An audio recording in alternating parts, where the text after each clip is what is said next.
ওং নমো ভগবতে বাসুদেবায় নমঃ। জয় শ্রীকৃষ্ণ। রাধে রাধে। নমস্কার বন্ধুরা এই চৈত্র মাস চলাকালীন এই 7 প্রকারের প্রাণী যদি আপনাদের বাড়িতে আসে, আপনারা অবশ্যই সতর্ক থাকবেন। কারণ এই প্রাণীগুলি ইঙ্গিত দেয় যে আপনাদের ভাগ্য বদলাতে চলেছে, আপনাদের খারাপ দিন শেষ হতে চলেছে। এইগুলি এমন 7টি প্রাণী যা অত্যন্ত শুভ। এই প্রাণীরা যে বাড়িতে যায় সেই ঘরে উন্নতি কেউ আটকাতে পারে না। এই 7টি প্রাণীর মধ্যে এমন অনেক প্রাণী রয়েছে যা কোনো না কোনো দেবদেবীর প্রতিনিধি হিসাবে কাজ করে। তাই প্রতিটি মানুষের এই প্রাণীদের সম্বন্ধে জানা খুবই গুরুত্বপূর্ণ। যদি আপনার বাড়িতেও এই ধরনের প্রাণী আসে, তবে আপনি ভাবতে পারেন যে আপনার দুর্ভাগ্য মুহূর্তের মধ্যে সৌভাগ্যে পরিণত হতে চলেছে এবং আপনার ভালো সময় আসতে চলেছে। তা অবশ্যই জানবেন কোন কোন প্রাণী এই চৈত্র মাস চলাকালীন আপনাদের বাড়িতে এলে আপনাদের জীবনে সৌভাগ্যের দরজা খুলতে চলেছে। অবশ্যই এই চৈত্র মাসের গুরুত্ব হিন্দু শাস্ত্রে অপরিসীম। বাংলা পঞ্জিকায় এই চৈত্র মাসের পর নতুন বছরের শুরু হতে চলেছে। তাই বন্ধুরা অবশ্যই বিস্তারিতভাবে জানবেন যে এই চৈত্র মাসে কোন কোন প্রাণী বাড়িতে এলে আপনার দুর্ভাগ্য মুহূর্তের মধ্যে সৌভাগ্যে পরিণত হতে চলেছে। তাই বন্ধুরা এই সব কিছুই আপনাদের সাথে আজকের এই ভিডিওতে বিস্তারিতভাবে আলোচনা করা হবে। তাই অবশ্যই আমার প্রিয় সকল ভক্তগণ ভিডিওটি ভক্তি ভালোবাসা শ্রদ্ধার সহিত অবশ্যই শ্রবণ করবেন। আর এই চ্যানেলে নতুন হয়ে থাকলে দয়া করে চ্যানেলটি সাবস্ক্রাইব করবেন, কারণ পরবর্তী সময়ে এই ধরনের নতুন নতুন ভিডিও বা তথ্য পাওয়ার জন্য। এবং ভিডিওটিতে অবশ্যই ভক্তি ভালোবাসা শ্রদ্ধা দিয়ে একটি লাইক করবেন আর কমেন্টে অবশ্যই জয় শ্রীকৃষ্ণের জয় বা আপনাদের ইষ্ট দেবতার নামটি অবশ্যই লিখবেন। বন্ধুরা আমাদের হিন্দু শাস্ত্র মতে চৈত্র মাস বছরের শেষ মাস হতে চলেছে। এই চৈত্র মাস শেষ হওয়ার পর পুনরায় শুরু হবে নতুন বছর, অর্থাৎ পয়লা বৈশাখ। তাই অবশ্যই এই চৈত্র মাস শেষ হওয়ার আগে, নতুন বছরের আগমন হওয়ার আগে আপনাদের বাড়িতে এই 7টি প্রাণীর আগমন যদি ঘটে, তাহলে আপনাদের দুঃখের দিন শেষ হতে চলেছে। হিন্দু শাস্ত্র মতে এই চৈত্র মাসে বহু রীতিনীতি পালন করার মাধ্যমে আমাদের নানান সমস্যা কাটিয়ে উঠতে পারি। চৈত্র মাস হলো অত্যন্ত পবিত্র একটি মাস। এই মাসে নানা কাজের মাধ্যমে আমরা আমাদের ঘুমন্ত ভাগ্যকে জাগিয়ে তুলতে পারি। আর আমাদের জীবনে সমস্যা না এলে আমরা জীবনের সুখের পথটি খুঁজে পাই না। তাই বন্ধুরা অবশ্যই আপনার ভাগ্যটি বদলাতে অবশ্যই সতর্ক থাকবেন। এই চৈত্র মাসে এই প্রাণীগুলি যদি আপনার বাড়িতে আসে, তাহলে তাদের ভুল করেও তাড়াবেন না। এতে মা লক্ষ্মী স্বয়ং আপনাদের বাড়িতে বাস করবেন। বন্ধুরা জ্যোতিষশাস্ত্র অনুসারে এই 7 প্রকারের প্রাণী যদি আমাদের বাড়িতে আসে, তবে আমাদের বোঝা উচিত যে আমাদের ভাগ্য বদলাতে চলেছে, আমাদের খারাপ দিন শেষ হতে চলেছে। এইগুলি এমন 7টি প্রাণী যা অত্যন্ত শুভ। এই প্রাণীরা যে বাড়িতে যায় সেই ঘরে উন্নতি কেউ আটকাতে পারে না। এই 7টি প্রাণীর মধ্যে এমন অনেক প্রাণী রয়েছে যা কোনো না কোনো দেবদেবীর প্রতিনিধি হিসাবে কাজ করে। তাই প্রতিটি মানুষের এই প্রাণীদের সম্বন্ধে জানা খুবই গুরুত্বপূর্ণ। যদি আপনার বাড়িতেও এই ধরনের প্রাণী আসে, তবে আপনি ভাবতে পারেন যে আপনার দুর্ভাগ্য মুহূর্তের মধ্যে সৌভাগ্যে পরিণত হতে চলেছে এবং আপনার ভালো সময় আসতে চলেছে। এই 7 ধরনের প্রাণী যে বাড়িতে যায় সেই বাড়িতে প্রবেশ করেন মা লক্ষ্মী স্বয়ং। এই 7 ধরনের প্রাণী সেই বাড়িতে প্রবেশ করে যেই বাড়ির সদস্যদের ভাগ্য ফিরতে চলেছে। অন্যথায় সবার বাড়িতে এই প্রাণীরা প্রবেশ করে না। তাই বন্ধুরা সর্বদা আপনার ঘর পরিষ্কার পরিচ্ছন্ন করে রাখতে হবে। আপনার বাড়ির দরজায় কখনোই নোংরা চপ্পল রাখবেন না।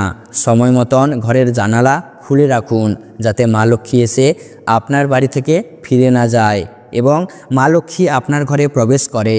তো চলুন বন্ধুরা জেনে নেওয়া যাক সেই 7টি প্রাণীর সম্পর্কে, যেইগুলি আপনার বাড়িতে আসার অর্থ আপনার ভাগ্য ফিরতে চলেছে। নাম্বার 1, মৌমাছি। বন্ধুরা যদি হঠাৎ করে মৌমাছি আপনার ঘরে বা ঘরের আশেপাশে মৌচাক তৈরি করে, তবে এটি বাড়ির সদস্যদের আর্থিক উন্নতি হওয়ার লক্ষণ। বাড়িতে বা বাড়ির আশেপাশে মৌমাছি মৌচাক তৈরি করলে বুঝবেন আপনার দরিদ্র ও দুঃখ কষ্টের অবসান হতে চলেছে। মৌমাছিকে সৌভাগ্য এবং সাফল্যের প্রতীক হিসাবে বিবেচনা করা হয়। তারা আত্মবিশ্বাস, বিশুদ্ধতা এবং উৎপাদনশীলতার প্রতিনিধিত্ব করে। এই কারণে বাড়িতে মৌমাছির মৌচাক রাখা একটি ইতিবাচক প্রতীক হিসাবে বিবেচিত হয়। এটা বিশ্বাস করা হয় যে এই মৌমাছিরা অমরত্বের ও প্রাচুর্যের প্রতীক এবং ব্যক্তির জীবনে ভাগ্য এবং অর্থ আকর্ষণ করে। নাম্বার 2, প্রজাপতি। বন্ধুরা, যখন বাড়িতে প্রজাপতি আসে সে অনেক শুভ লক্ষণ নিয়ে আসে। প্রজাপতি যেমন রঙিন তেমনি প্রজাপতি আমাদের জীবনে রং ছড়ায় আর আমাদের জীবন আনন্দে ভরে ওঠে।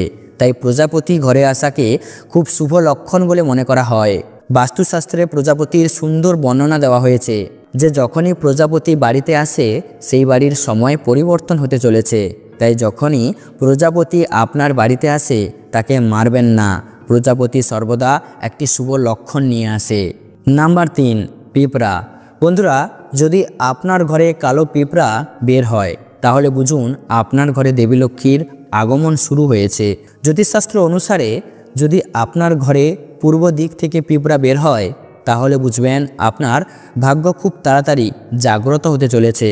খুব শীঘ্রই আপনার দুঃখের দিন শেষ হতে চলেছে। যদি পশ্চিম দিক থেকে পিঁপড়া বের হয় তাহলে বুঝবেন আপনি কোনো শুভযাত্রায় যেতে চলেছেন।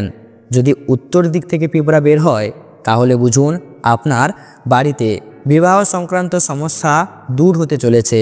বহুদিন ধরে আটকে পড়া বিবাহ সংক্রান্ত বাধা খুব শীঘ্রই সমাধান হতে চলেছে। যদি দক্ষিণ দিক থেকে পিঁপড়া বের হয় বা দক্ষিণ দিক থেকে পিঁপড়াকে বের হতে দেখা যায় অথবা দক্ষিণ দিক থেকে পিঁপড়া আপনার ঘরে ঢুকতে দেখা যায় তাহলে বুঝতে হবে আপনি হঠাৎ টাকা পেতে চলেছেন।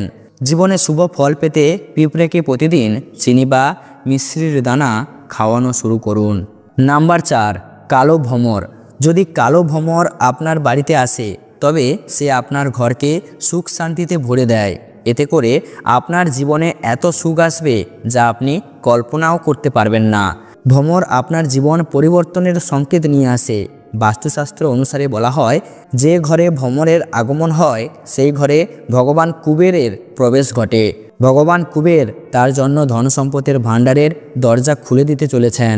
তবে ভ্রমর ঘরে এলে তাকে বিরক্ত করবেন না। আপনি এর থেকে অনুমান করতে পারবেন যে আপনার ভাগ্য বদলাতে চলেছে। নাম্বার 5, বিছে। বন্ধুরা, ঘরে বিছের উপস্থিত শুভ ও অশুভ লক্ষণ নিয়ে আসে। আপনি যদি আপনার পূজার ঘরে বিছে দেখেন তবে এটি সৌভাগ্যের লক্ষণ।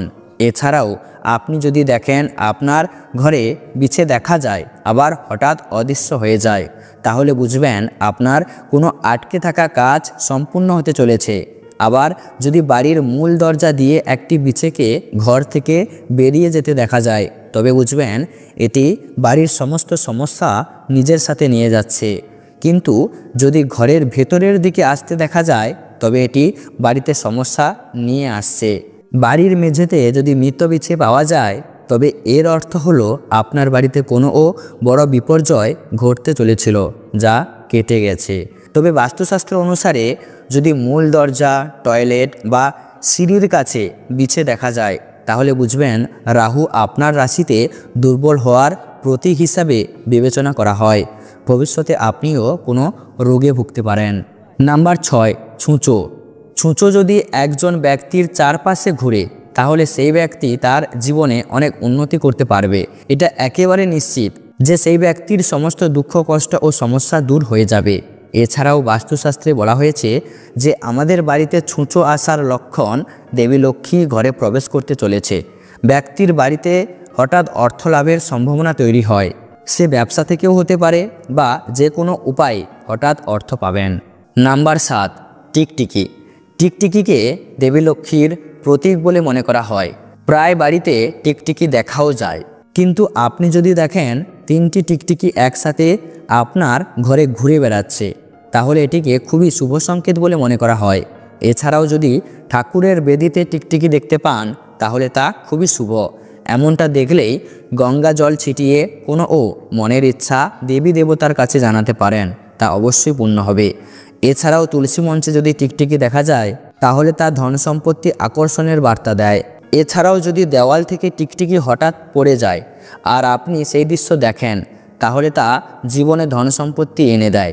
এছাড়াও বন্ধুরা, বাড়িতে একসাথে 2টি টিকটিকিও দেখা শুভ বলে মনে করা হয় এবং যদি এই টিকটিকিগুলির লেজ কাটা থাকে তাহলে এটিও আপনার জীবনে শীঘ্রই আপনার ভাগ্য উজ্জ্বল হতে চলেছে। বাস্তুশাস্ত্র অনুসারে দীপাবলিতে টিকটিকি দেখাও খুব শুভ বলে মনে করা হয়। নাম্বার 8, কচ্ছপের দেখা।